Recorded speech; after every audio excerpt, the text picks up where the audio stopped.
You wouldn't learn to swim by jumping straight into shark infested waters, yet that is exactly how most people go about nervous system regulation. They wait for pain or panic or symptoms to come up to start regulating, missing all of those invaluable everyday moments where the true impact, the true magic happens, the true skills are built with regulating your nervous system.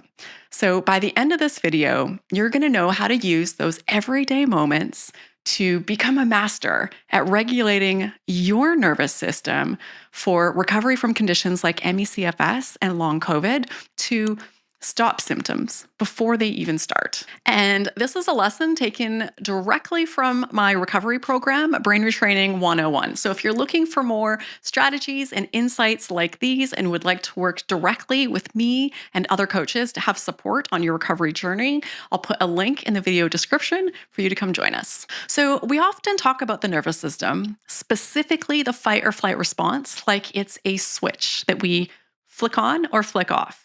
It's as if you're a train traveling down a train track and there's a fork in the road coming up. And on one side is where you're trying to go. It's that nice, happy, parasympathetic nervous system response, that rest and digest. And then on the other side is the sympathetic nervous system response, the fight or flight.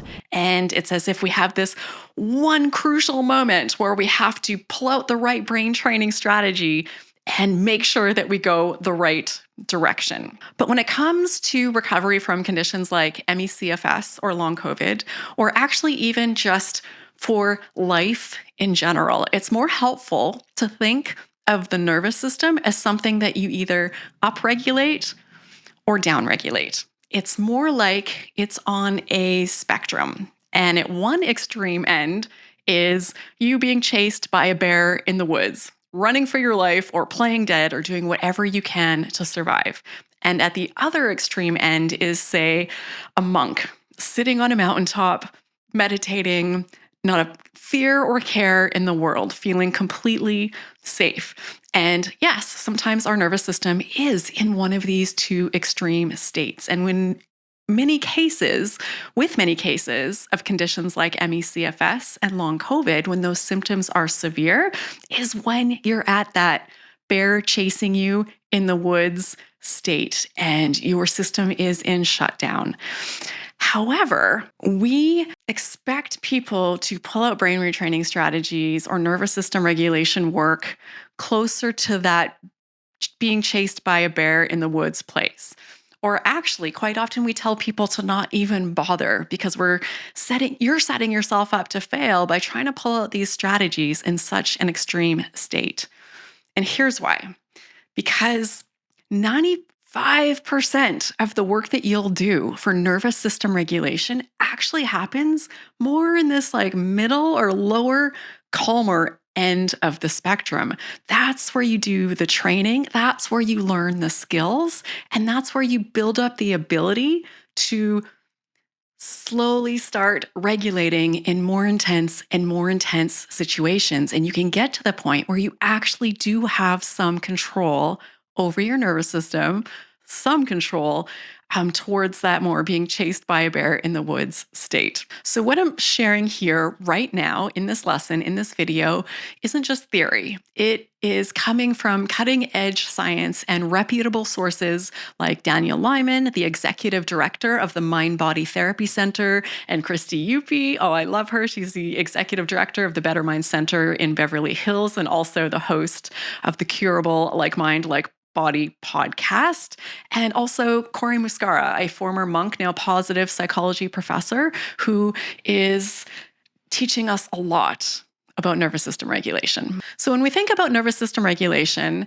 I talked about that learning to swim in shark-infested waters. We would never do that. You're going to do the majority of your training. 95% of it is going to be in a swimming pool. You're probably going to start in the shallow end where you can touch the ground. You might even have a life jacket on, and you're going to slowly practice some skills and face your fears. Maybe put your face underwater for a couple of seconds.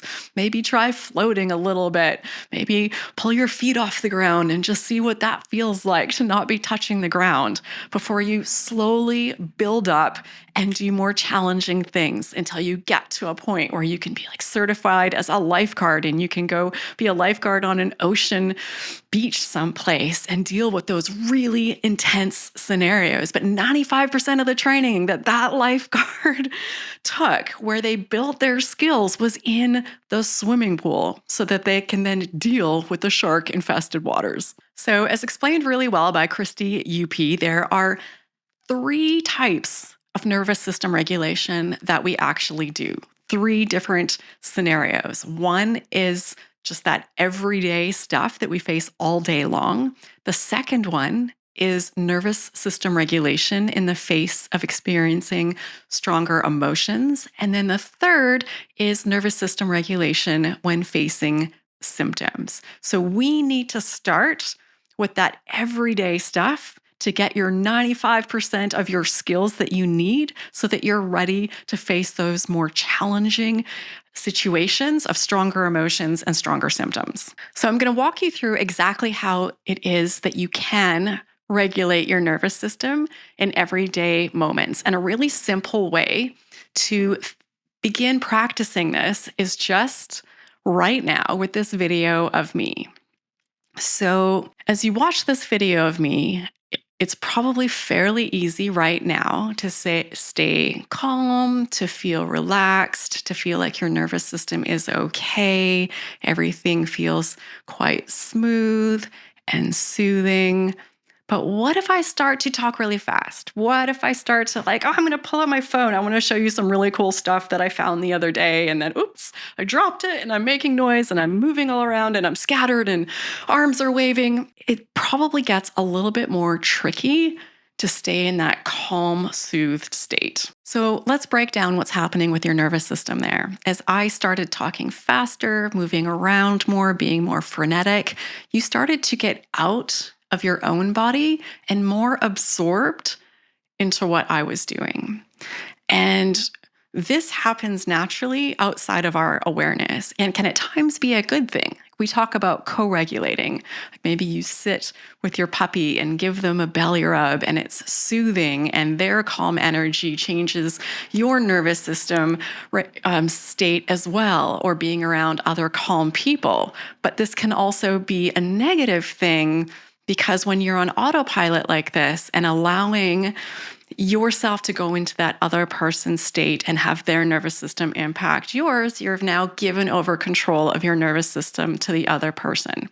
So the first thing that you can do is in those moments, focus on coming back into yourself. And our goal always is to roughly have about 70% of our focus in ourselves, in our body, just in our own space, and roughly 30% going to the things and the people around us, because they're always going to get a little bit. And when you feel that shifting, when you feel your 70% start to drop and go over to something else, whether that's a person in front of you at the grocery store who's just being too slow or somehow frustrating you, or something that's happening in a traffic jam, you just pause and start to pull back your 70% and take control of your nervous system regulation and not automatically give it over to whoever or whatever is around you. This, by definition, is what it means to be grounded. We talk about how certain habits like people pleasing can be problematic for nervous system regulation. And this is the core of what's happening with people pleasing. You are giving away your 70%. Let's say you're having a conversation with somebody and you're so focused on am I making the right facial expressions? Am I laughing at the right time? Do I have something witty to say when they stop talking? Do they like me? How does my hair look? Do I smell okay?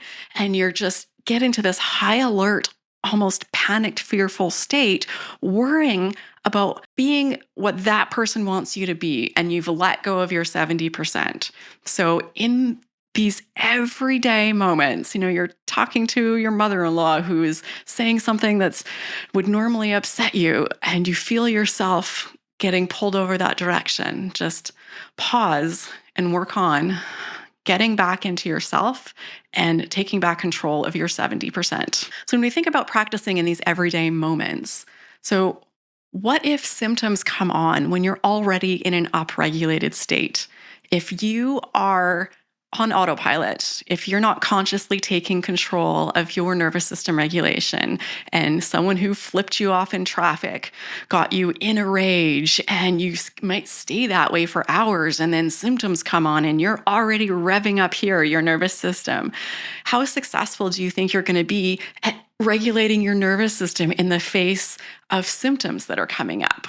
So it's all about mastering those skills and those lower levels and keeping yourself there as much as possible so you firmly have the skills and are in a better place to then face the more challenging things like strong emotions and strong symptoms. So to break this down even further, here's where your power really comes in. When we are on autopilot, when things are just running in the background, our subconscious brain is in control, we are not pulling it into our awareness, we're not breaking the pattern, we're just letting things run. We have a stimulus, we have a response. It's just A, B. It's traffic jam, frustration. It's, angry neighbor, fury. It's just stimulus, response.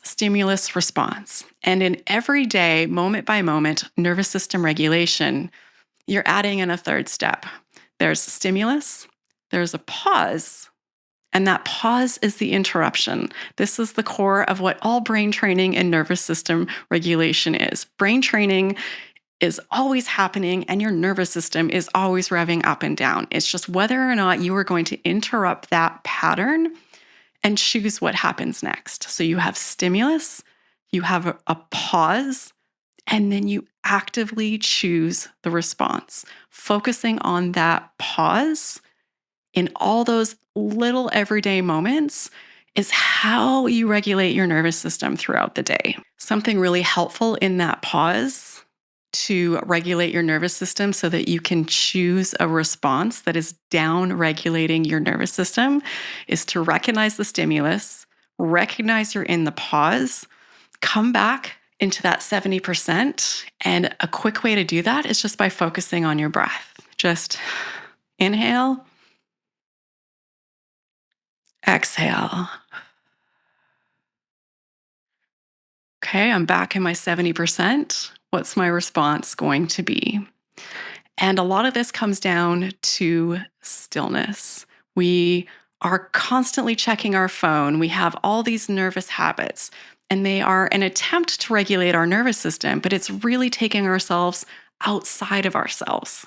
It's giving away that 70% again. For me, it's playing with my hair a lot and just fidgeting with clothes or doing things with my nails. But if we can come into stillness and practice throughout the day, being okay with stillness, this also is a moment-by-moment nervous system regulation that you are actively doing. And once you've got all that practice in and you are feeling really solid in all those everyday moments and those more challenging, intense situations come up, you can just remind yourself, you're like, hey, I've got this. I've trained for this. I can do this. And that's when you pull out the tools like somatic tracking and all the other incredibly helpful things we have for dealing with symptoms and more intense emotions. And if you'd like more support and more information about some of these tools and learn to have more strategies to help you through those moments, we walk through all of this in my recovery program, Brain Retraining 101. There's a link in the video description for you to come join. We have weekly group coaching calls, which is where the magic happens, and I'd love to support you on your journey. Thank you for watching. I hope you found this video helpful, and I hope to see you in the recovery program.